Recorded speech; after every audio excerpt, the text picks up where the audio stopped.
Hi all, Anita Siju YouTube ചാനലിലേക്ക് എല്ലാവർക്കും സ്വാഗതം. നമുക്കിന്നൊരു ബീഫ് അച്ചാർ ഉണ്ടാക്കിയാലോ.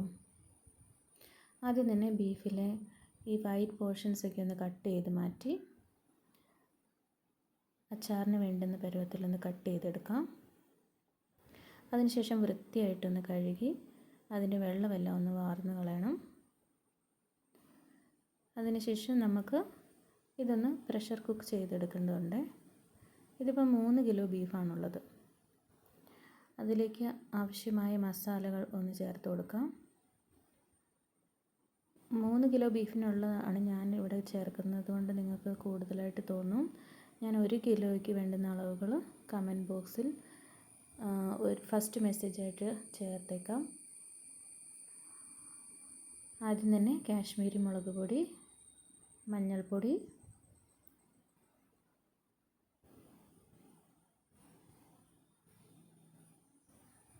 കുരുമുളക് പൊടി, ആവശ്യത്തിന് ഉപ്പ്,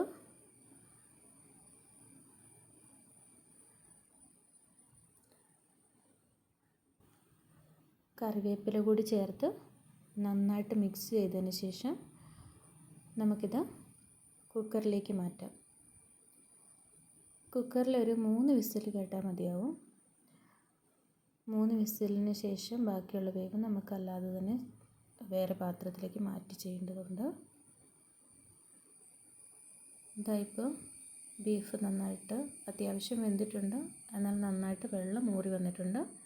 ഈ വെള്ളം നമുക്ക് വേറൊരു പാത്രത്തിലേക്ക് മാറ്റിയ ശേഷം ഒന്ന് നന്നായിട്ട് വറ്റിച്ചെടുക്കണം. നല്ല ഡ്രൈ ആയിട്ട് വരണേ.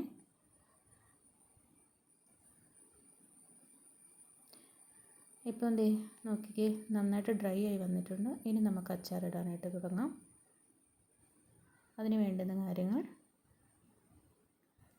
പച്ചമുളക്, ഇഞ്ചി, വെളുത്തുള്ളി ചെറുതായി അരിഞ്ഞത്, ഇഞ്ചി വെളുത്തുള്ളി ക്രഷ് ചെയ്തത്, മഞ്ഞൾപ്പൊടി, ഉപ്പ്, കായപ്പൊടി, നല്ലെണ്ണ, വിനാഗിരി, കാശ്മീരി മുളക് പൊടി, കുരുമുളക് പൊടി, ഗരം മസാല. ഇനി നമുക്ക് ഒരു ഉരുളി വെക്കാം. ഉരുളിയിലേക്ക് നമുക്ക് നല്ലെണ്ണ ഒഴിച്ചു കൊടുക്കാം. നല്ലെണ്ണ ഇത്തിരി കൂടുതൽ ആവശ്യമായി വരും, കാരണം ബീഫ് നമുക്ക് ആദ്യമേ ഈ എണ്ണയിലൊന്ന് വറുത്ത് കോരിയെടുക്കേണ്ടതായിട്ടുണ്ട്.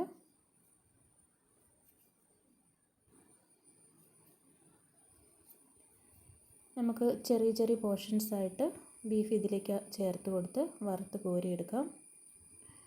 ഇടയ്ക്കിടയ്ക്ക് ഒന്ന് ഇളക്കി കൊടുക്കണേ. ബീഫ് വല്ലാണ്ട് ഡ്രൈ ആക്കി വറുത്തെടുക്കരുത് കേട്ടോ, ഹാർഡായി പോകും. ഹാർഡായി കഴിഞ്ഞിട്ടുണ്ടെങ്കിൽ നമുക്കതിലേക്ക് മസാലകളൊന്നും കയറത്തില്ല. ഞാൻ നോക്കി ഈ ഒരു പരുവത്തിന് വറുത്താൽ മതിയായിരിക്കും. പുറം നല്ല ക്രിസ്പിയാണ്, അകം സോഫ്റ്റുമാണ്. ഇനി നമുക്ക് ആ ചട്ടിയിലെ എണ്ണ വേറൊരു പാത്രത്തിലേക്ക് മാറ്റാം.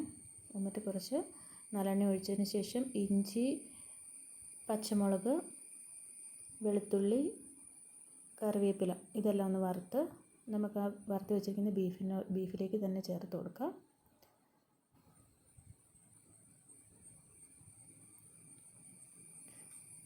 അതിനുശേഷം ബാക്കി വരുന്ന എണ്ണയിലേക്ക് നമുക്ക് കടുക്, ഉലുവ ചേർത്ത് നന്നായിട്ട് പൊട്ടിക്കാം. നന്നായി പൊട്ടി വരണം. അപ്പോഴേക്കും നമുക്കതിലേക്ക് ക്രഷ് ചെയ്ത് വെച്ചിരിക്കുന്ന ഇഞ്ചിയും വെളുത്തുള്ളിയും ചേർത്ത് കൊടുക്കാം. ഇഞ്ചി വെളുത്തുള്ളി നന്നായിട്ട് മൂക്കുമ്പോഴേക്കും നമ്മൾ നേരത്തെ മാറ്റി വെച്ചിരുന്ന ബീഫ് വറുത്ത എണ്ണ ചേർത്ത് കൊടുക്കുക. അതിലേക്ക്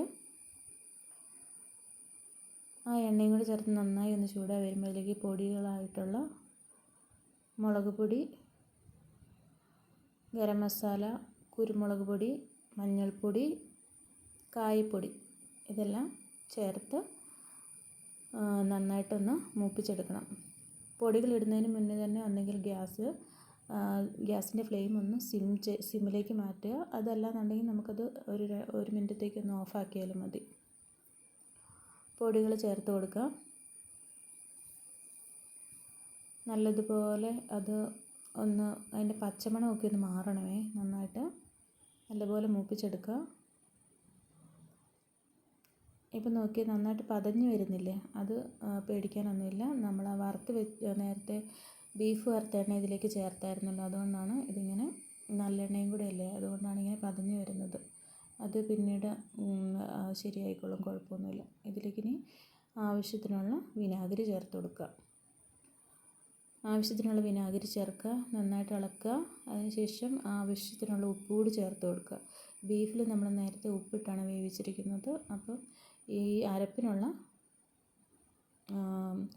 ഉപ്പാണ് ചേർത്ത് കൊടുക്കേണ്ടത്. നന്നായിട്ട് ഈ അരപ്പൊന്ന് തിളച്ച് വരണേ. നന്നായിട്ട് അരപ്പ് തിളച്ച് വന്നതിന് ശേഷമാണ് നമ്മൾ വറുത്ത് വെച്ചിരിക്കുന്ന ഐറ്റംസ് ഇതിലേക്ക് ചേർത്ത് കൊടുക്കേണ്ടത്. ബീഫും ഇഞ്ചി, വെളുത്തുള്ളി, പച്ചമുളകെല്ലാം കൂടെ വറുത്ത് വെച്ചിരുന്നില്ലേ, അതെല്ലാം കൂടെയാണ് ഇതിലേക്ക് ചേർത്ത് നന്നായിട്ടൊരു തിള വരണം. ഒരു തിള വന്നതിന് ശേഷം നമുക്ക് 3 മിനിറ്റ് സിമ്മിലേക്ക് മാറ്റി വെക്കണം. സിമ്മിൽ കിടന്ന് അതിൻ്റെ എണ്ണയൊന്ന് നന്നായിട്ട് തെളിഞ്ഞ് വരണം കേട്ടോ. എല്ലാവരും എൻ്റെ ചാനലൊന്ന് സബ്സ്ക്രൈബ് ചെയ്ത് സഹായിക്കണേ. ലൈക്ക്, കമൻറ്റ്, ഷെയർ എല്ലാം ചെയ്യണം കേട്ടോ. ഇതേ നോക്കിക്കേ, അച്ചാറിപ്പം നന്നായിട്ട് എണ്ണയൊക്കെ തെളിഞ്ഞ് വന്നിട്ടുണ്ട്. Thank you for watching. മറക്കാതെ എല്ലാവരും ഒന്ന് സബ്സ്ക്രൈബ് ചെയ്ത് സഹായിക്കണേ. എല്ലാവരോടും സ്നേഹം മാത്രം. Thank you so much.